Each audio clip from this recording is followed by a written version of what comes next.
Hi, everybody. Hello. Nice to see you. You guys okay? You're very scattered. Todd Howard, everybody, the game director for Fallout 3, 4, Pete Holmes. Skyrim. I was just saying, you're very tall. I'm sorry. I feel I should take the ring to Mordor sitting next to you or something. Wait, are you calling yourself Gollum? No. What? Explain that. You want to take the ring of Mordor to me? Because Sauron's tall? No, I look like Frodo compared to... Why did I go to Gollum? I don't know. I feel like that's an insult. I feel bad. We've started on a bad foot. I called you a Smeagol-type character. But it's lovely to see you, man. And all I want to do is get you talking, because everybody here is very interested in your work, and you've created these massive games. How many people have played these games?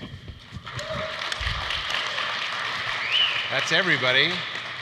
They're clearly incredible, and we were also saying are very important to people. These are intimate things that come into our lives. They're worlds that we know. They're maps that we know, characters that we know. It infuses into our dreams. It's an intimate relationship you have with the fans, and it's a very important thing to them. It is. You know, I think it's obviously the theme of D.I.C.E this year, which is how do video games engage with an audience and what makes them special beyond other forms of entertainment. And it's something that goes through, our heads a lot at Bethesda. Our games, the people who play our games, they spend a lot of time in them, but it's not frivolous all the time. It's important time to them, and they get excited to be in these worlds. And, we're fans of what we create, and we want to give them all of that same joy, where would we want to go, what we want to do, right? And to kind of honor the time they're going to spend.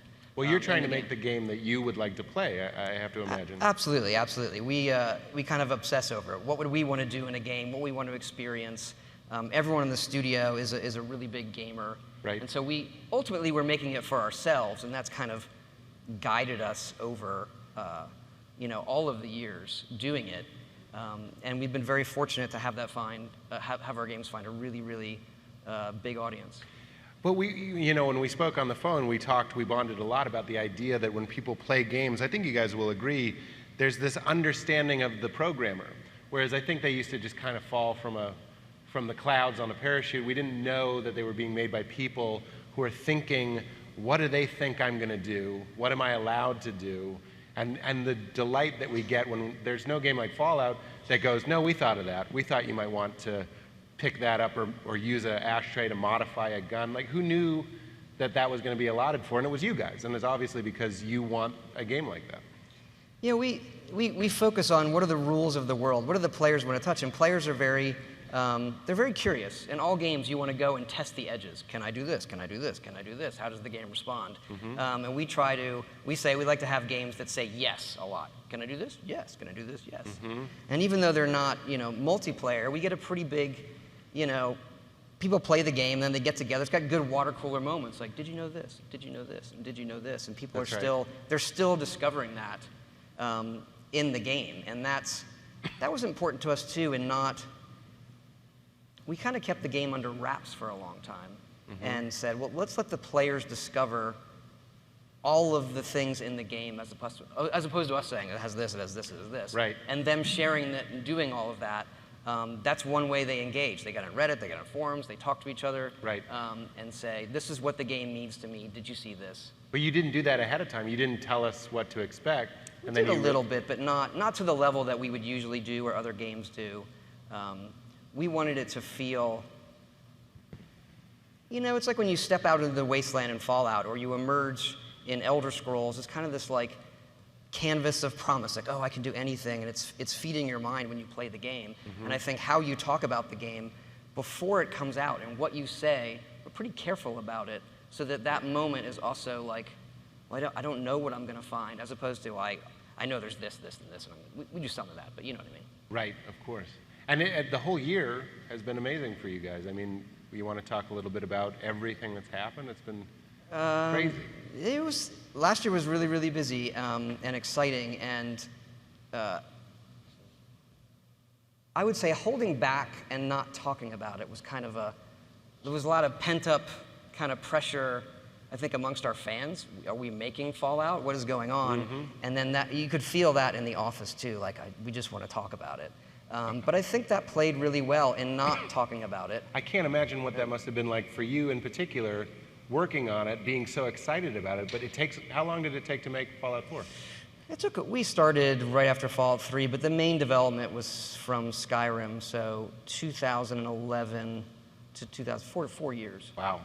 So that's a lot of not talking about. Yeah, and you can't really tell people in your life. Yeah. You know, people It's would kind say, of like what are you doing? Nothing.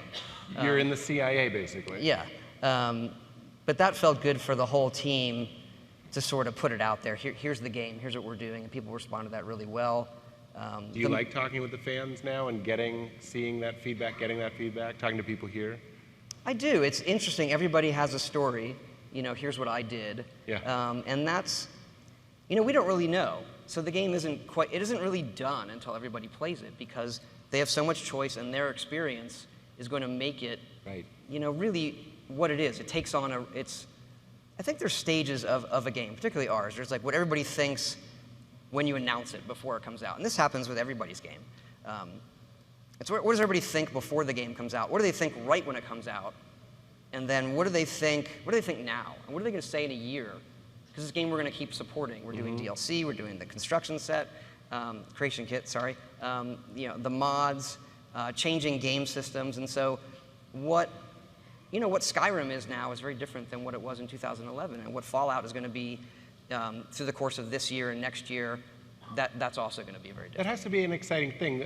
The game, I have to think it's like, maybe not raising a child, but you put this thing out, and you made it to be a certain way, but it's not going to be the full thing until it kind of finds itself with the audience. It's redefining itself. But I think that's one of the things that's great about video games, that it can be that way, that it does change and take on a life that the players are gonna give to it. We're obviously a big part of that. We want to create the world they do that in, but what they bring to it, over time is, it's equally important. Have you run into anything yet where you're like, God, I really wanted someone to do this, but nobody's found this or this or this, or nobody's? There's a couple things, but I don't want to say them yet. They eventually will find them.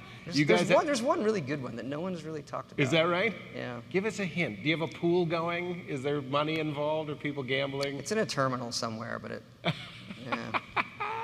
That must be so fun. When I look at the scope of these worlds, I can't imagine how many designers are involved going, well, let's put these super mutants in this abandoned thing, and for some reason they'll be really strong here, this hidden thing will be here, or we'll put this view here, this amazing hidden area. I mean, one of the things I think that's good about us, there's about just over 100 people on the team, and we've all been doing it for a very long time. Someone once said in the office that it's like playing jazz, because a lot of the guys, we've been doing it, a lot of us together 10 plus years more, the core team. Some people have been there 20 plus years. And so everyone's ability to make the game and the world and us being on the same page, that's how we get that much content. You couldn't have someone sit down and say, oh, I'm going to do X, Y, and Z. Right. And so it's everybody doing that and us playing the game and refining it. We kind of do it in layers because the world is so big, and that's where we get, I think, a consistent kind of tone and experience, and there's just so many things to find. So even when I play the game, I'll go and like, what is this house? And like, okay, who put this here? This is great. Right, because you can't possibly know every crevice. No. Maybe there's something probably, they're waiting for you to do. 3 or 4 of us, if you combine us together, we know everything. But there's this Venn diagram of, right, he only knows that, and I only know this. And it's like the Coca-Cola recipe. They never let you guys fly in a plane together. We do often, actually. So is that right? Yeah. You can't have all 4 of those. For insurance reasons, I'm going to act as your lawyer. You have to fly separately. With the trend these days being, and I love these games that are very streamlined and simplified. I'm kind of a doofus when it comes to games. Fallout and Witcher, these games kind of overwhelm me. I still play them, but there's a lot going on that sometimes I'm like, I don't think I'm smart enough to do this.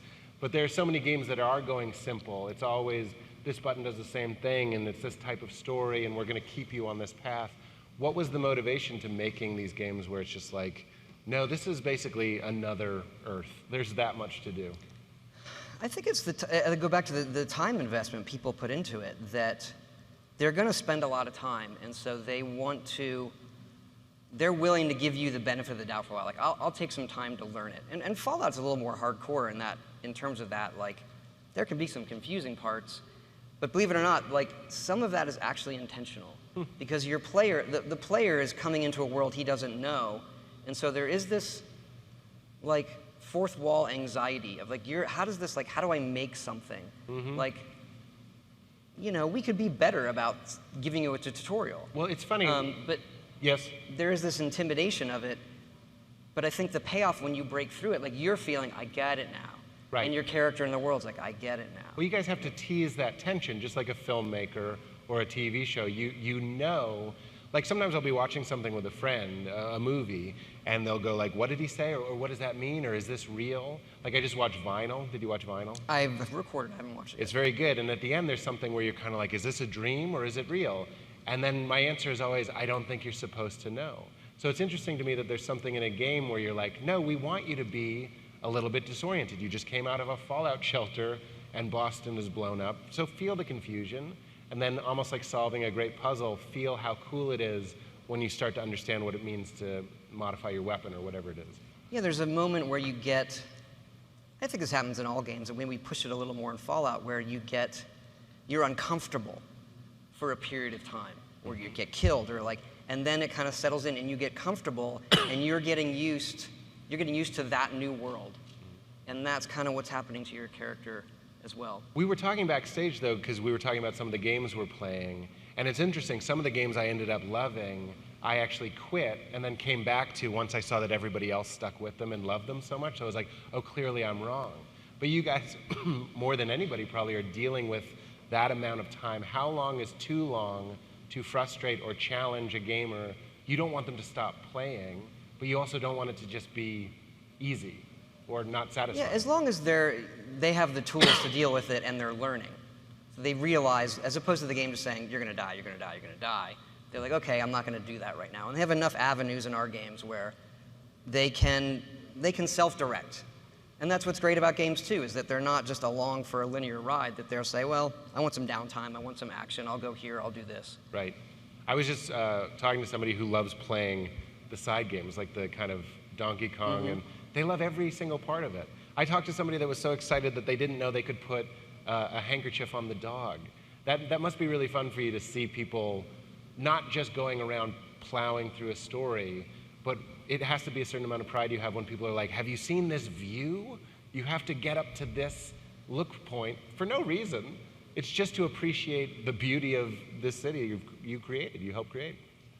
Yeah, it's phenomenal when they do all that. Yeah, absolutely. Yeah. Does your family have any idea what it is you do? Do they understand this at all? They're starting to. My parents used to always, you're making a terrible mistake. And this first time, a lot of people in this room, you're going off to do video games, and I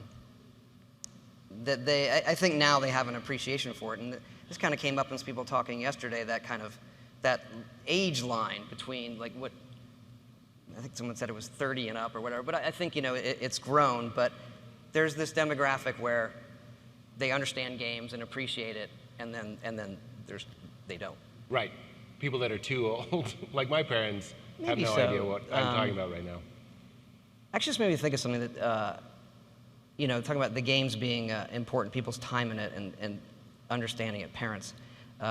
We do a lot of Make-A-Wish, usually young men, and they come to our studio. Their wish is to come play Fallout, before it was out.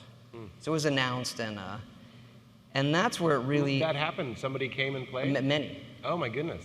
And so we're outside of D.C., so... How long did they play? They come and spend the day at the studio. Oh, wow. It's great. It really, if you want to see kind of the power of video games, it is condensed in those moments. It's amazing. And so they come with their family. Usually they're going to come with their parents, obviously. And again, we were in D.C., so like a lot of kids, the Make-A-Wish hosts them, they go see the president. So the two popular, they go see the president, and then people come and see us. So that is an insight into how important these things are. There's like, I hear about people make a wish they want to see The Force Awakens before it came out, but they want to sit down and spend the day at the studio and then... They want to see what we do, Yeah. and they want to play Fallout. So we had very few, like I said, we kept it in wraps. We had very few press people even play the game before it was out, and these great young men come in and they play the game and they give us their feedback. But the really interesting thing is their parents are with them who maybe saw it as I'm going to do this is what he really wants to do, so we'll do that. They change more from the beginning of the day to the end. That they have a new appreciation for. Look at all of this that goes into it, and they almost have they have a new bond with their child. They've changed by the time they leave. Say, I had no idea. I had no idea. That's right. That must be satisfying. It's amazing, and that's when you realize, like, oh my God, this is, how lucky are we to do this? Everybody who makes games, and that this is important to people's lives. It really is. That's something, hosting the show last year and again this year, we talked about it both times, about how important video games are and what an art form they are. And, of course, we have the awards show, and people are like, oh, it's like the Oscars. And you're like, yeah, but it's a movie that entertains you for a couple hours, and this is like so much more personal because of exactly what games like yours do, involving you in it, allowing you to live in a world that you want to be in. I know it's a dystopian world, but they want to be there. They want to be in a place where there's accomplishable goals. Everything kind of means something in Fallout. Like when I was first collecting ashtrays, I was like, what is this? Do I pick up everything? And they're like, you can, or you can pick up nothing. Or you can mod, or you can not. I was like, what game am I playing? It's insane. All of them. Yeah, all of them. Yeah. It's so wild. But do you see a heightening of appreciation for games on a global level? Are people starting to get the art sure, form? yeah. I think it's been happening for a long time, and it's I think a lot of people talk about where's the industry going, and but everything is successful, right? If you look at all of the ways people can play games now, that from your smartphone to a desktop PC to your consoles, and we did the mobile game for Fallout, and that hit. I think the last stat, we had 4 billion sessions of that game. Oh. Like, that is the most played Fallout game of any Fallout game combined. Wow. And so then you're hitting an audience that is you never expect. Yeah. And that's where you kind of go, whoa.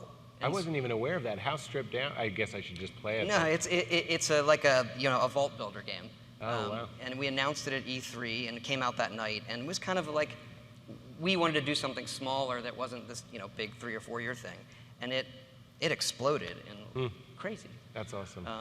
And so, I mean, as everyone says, everyone's playing games now, and so it just becomes part of their everyday experiences. Yeah, even though my dad doesn't understand what it is everybody here is doing, he does play Angry Birds. Like, that's preposterous. You know what I mean? It was always just us, and now he's over there with his thick Boston fingers.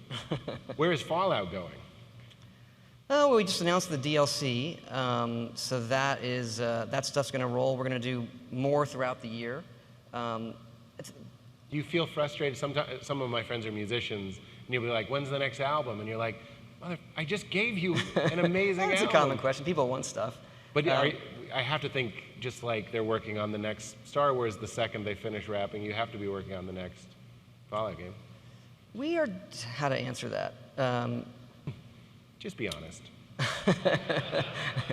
I would say this, that we're busier now than we have ever been, actually. We have all the DLC going for Fallout. We're overhauling and doing a new kind of survival mode that's some of the most fun I've ever had playing the game. Really changes it.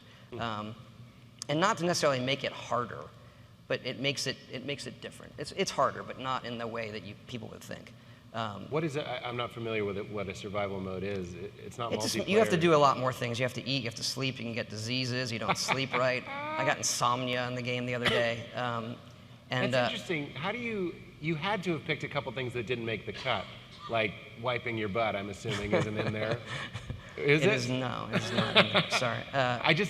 We were talking about Grand Theft Auto. You and I both love Grand Theft Auto, and they kind of dabbled in, you have to eat but you don't want to lose your audience. But you also want to be like, wouldn't it be cool to make a game where it really is like life, but some stuff has to not make the cut? Sure, and you know what we do is we just throw a whole bunch of stuff in, play with it, and then we're gonna beta test that with the public for probably a while, because it's a pretty dramatic change, and we want to sort of feel them out as far as which of all of these things that you have to do now do you enjoy the most, and we'll Right. tweak it and then get it out to everybody. I'm curious what the sleeping is like. What is that?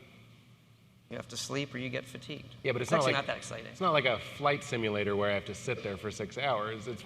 No, you press a button, you sleep. It just fast forwards. You don't. Yeah. Yes. Could you make it that you have to wait for 6 hours? You could role play that if you wanted. You could just sit there and walk away. You'll come back and you'll be dead. You're not going to take my suggestion. No, I'm not. We're not going to do it. It's a terrible idea. I will be polite and say we'll try that. And I'm like, it wasn't fun. It wasn't fun at all. So I'm sorry, I interrupt. That's the survival mode. You were saying the other things And then you we're got. doing. We actually have 3 kind of longer-term projects we're doing that are all. We'll talk about them at a much future date, but they're different than anything we've done before, but while also being a Bethesda-style game, kind Okay. of big and crazy, but in many ways different than things we've done before. Do any of them rhyme with Fallout 5? Again, this is we just put out an amazing album, so I should just say thank you for that. Well, that's exciting, man. I'm happy that. It's an exciting time. And what is it like being here? The meeting up of all these different minds, getting to finally. I know you've had a while now to talk about the game. Is this a nice release? Is it nice to get nominated for Game of the Year? This has to be a fun time for you. That's all. Yeah, it's always. There's so many great games, and we've been really lucky to get that kind of praise and attention. And then anytime I go, honestly, every time I go to E3 or here, and I see all of the other amazing games, it's like you kind of like feel like, oh my God, I can't believe everyone even plays our game. Yeah. There's so much great stuff. And D.I.C.E. in particular, I think, is a great conference, really because of its size. Yeah. And you see a lot of people in the industry, and I always enjoy coming here. Is a lot of your team here? There's a number of guys here, yeah. I'm interested in what you said earlier when you've been doing these things for so long, working on multiple projects together. I come from the comedy world. Sometimes you watch an improv team that work together so often that they really do start doing the impossible, and they call it group mind, where there's a synergy that happens. Is that something similar when you work on a game after a game after a game? Is there a shorthand? Do you know who you're... Yeah, by far. I think sure. that's what makes us unique in what we do. We don't have to manage ourselves a lot. People really know what they're doing, and that's one of the things too that's allowed us, recently to do more things. We want to put more stuff out. That's why we're starting these other projects. That we have so many people that have done this so long together that we can start expanding more than we traditionally would have done. And we opened the studio in Montreal recently, and we're doing mobile stuff there and other things. So I think that kind of what you talked about, the shorthand and us all working together, it shows on the screen in a big way, I think. It's almost something, it would be too daunting for 5 strangers at this point, or 100 strangers to try and make something, to tackle something that's this large. So I think we're seeing the fruits of that good relationship. I hope so. Do you guys lose it? Yeah, I mean, you must be working long hours. Fist fight? Right? Like a family would, yeah. It gets, I think the last year of a project, it really, call it crunch time or whatever, you're spending a lot of time together. And I think, I don't know how to say it right. And I think this happens to everybody who spends a lot of time in their games, that the game itself becomes this entity, not like a child, but like you talk about it as if it's a thing with its own personality, not like a product, if you cast back, I spent more time with Elder Scrolls and Fallout than anybody in my family or anything in my life. That's right. And it's... I know what you mean when it starts to have a personality. I've and you think about it as this other... Like doing a Fallout, terrible job explaining it. but I know what you mean. It's like, at a certain point, it's almost as if you're representing the perspective of the game. You're like, No, yeah, it's like the not game that, has a voice. Like, what does it Yeah. want? Like, how does the game feel about its box? Like, I hate these clothes. Change Yes. it. Like, And isn't that your job to a certain extent? Because I there might guess be so. what Todd Howard wants, and then there's what Fallout wanted. Was there ever a time when you were like, I think I might be wrong? plenty. Yeah, plenty. Can you recall like any of those interesting conversations or a debate as to whether or not this should be in the game or not in the game, without throwing any of your coworkers under the bus?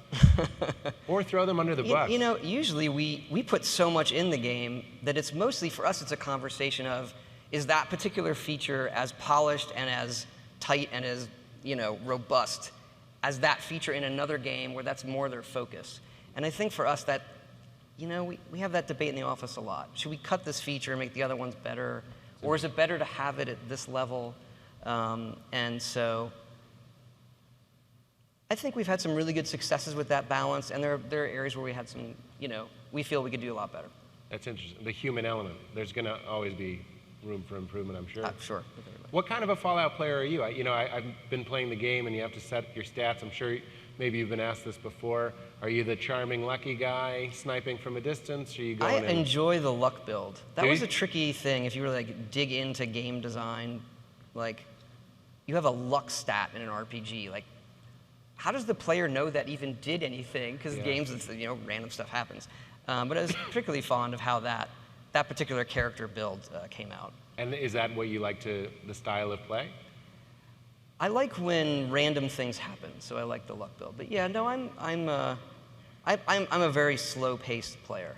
I take my time. So, you know, that hurts in development when I have to go look at something in the game and it takes me 4 times longer. But it's interesting, the psychology. I wonder if you've ever looked into the thought. They say you're either a zombie apocalypse guy. Have you ever heard this? Or you're a post-apocalyptic wanderer person. Like the zombie person is the collaborator. You want to have like 5 friends with you. You all ride around in a truck and shoot zombies. And the Book of Eli style guy or the Fallout guy is the loner. You know, like there's a solitude to that and there's a peace to it. It's a real fantasy for people to be like, what if the world was gone and I just kind of walked around? I'm a fan of the quiet moments. Yeah. We spend a lot of time on sunsets. It's not like just standing there and how fast do the trees wave. That's so interesting. I like those moments in other open world games too. I think the quiet, just watch people in GTA walk the streets. Yeah. Like, how many walk cycle animations did they do? But Yeah. like, you know, all of that stuff. 'Cause how I think quickly- the quiet moments, without those, the heavy action or the bigger stuff, that doesn't feel that way. I agree, and I'm seeing that in some of the other games that we were talking about backstage, like Witcher. I'm struck that I'll watch the trees blowing in the wind. I'll do similar stuff in Fallout as well, but who's thinking about this stuff? It's truly remarkable. Because if everybody in GTA walked the same, you'd notice right away. Yeah. But no one really takes the time to notice that they don't all walk the same. Like any schmuck can notice that it's wrong, but you're on the other side trying to make it feel like reality. That's nuts. Yeah.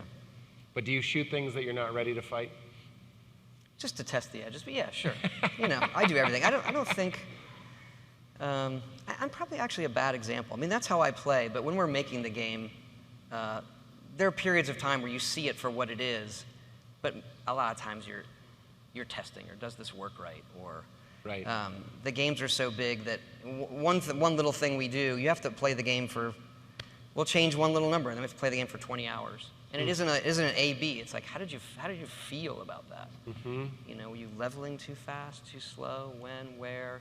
But you can't really grind the numbers. It's more of a, how did it make you feel? Well, like going back to it being like jazz, then you have to play it and be like, did it take you somewhere? Yeah, so you have this debate of like, I felt it was fast. Yeah. Or I felt it was slow, and regardless of what the numbers were. But it's funny, you know, you play all sorts of games, right? And I'm thinking of Assassin's Creed, for example. If you really are an assassin and you're going into where you're going to kill a guy, you would probably walk and try and blend in. You know what I'm saying? But the game will allow for you to run around like an idiot and jump on a fruit cart. I'm not saying it shouldn't. But isn't it interesting that the player, almost like doing a role play, can choose to be like, no, I'm going to do this for serious. Like you're playing post-apocalyptic for serious. You're walking around and enjoying the quiet, not just ticking boxes. But isn't that weird? It's almost like you're an actor in the game. Yeah, it's when you're playing any of those games, you mean Assassin's Creed, I think it's that suspension of disbelief everybody talks about, that this, for what it is real. And the way I feel about it is real. That's right. You know, it's a weird analogy. Play NCAA football. It's like one of my favorite games. They don't make it anymore.